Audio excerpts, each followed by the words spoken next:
What exactly is heaven? Why can't we fully understand it? What is there exactly to look forward to?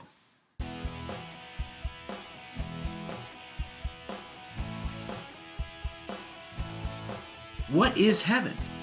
For many, it's scary because it's the place we go to on the other side of death. It brings with it a sense of fear, uneasiness, trepidation.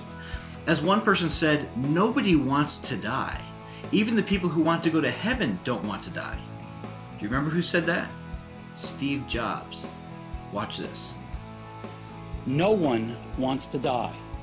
Even people who want to go to heaven don't want to die to get there. And yet, death is the destination we all share. No one has ever escaped it.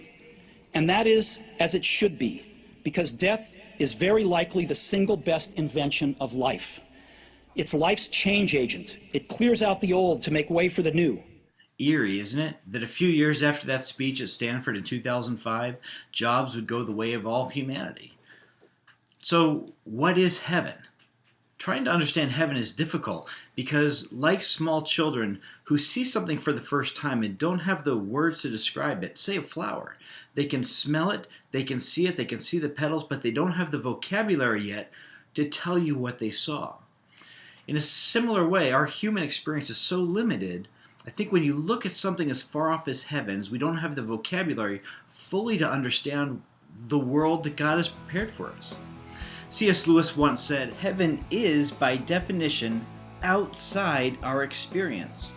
But all intelligible descriptions must be of things within our experience." We're at a loss, aren't we? 1 Corinthians 2:9 says, "No eye has seen, no ear has heard, no mind has conceived what God has prepared for those who love Him."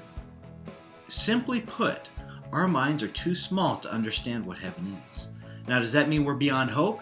No, in fact, one way I think we can understand heaven is to see what heaven is not. And as we look forward to the heaven we're going to be a part of, we can see the things that will be missing from heaven. When Adam and Eve fell, when they ate the apple, three things were broken. Their relationship with God was broken, their relationship with each other was broken, and their relationship with their environment was broken.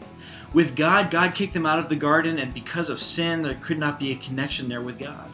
Because of sin, the connection with each other was broken, and Adam and Eve had hostility toward each other, and humanity had hostility between each other, as seen with Cain and Abel, where Cain kills his brother Abel. And we see that out of the ground the thorns grow, and work becomes hard. By the sweat of your brow you will work. And those are all things that happen as a result of the fall. And as we look forward to heaven, we look forward to a time and a place where the world is restored to what it should be, where heaven gives us perfect communication with God, perfect fellowship with one another, no stress between relationships, and an environment in a world where there's no thorns, there's no sweat, there's no cancer, there's no sickness, where everything that was once broken is now fixed. Revelation 21:4 says, "He will wipe every tear from their eye. There will be no more death, or mourning, or crying, or pain, for the old order of things has passed away." Question for you today is this. As you look at what is broken in Genesis 3, our pain, our bad experiences, we understand will be gone. What will be missing from heaven? What are you excited about to learn will not be there? Go ahead and answer below.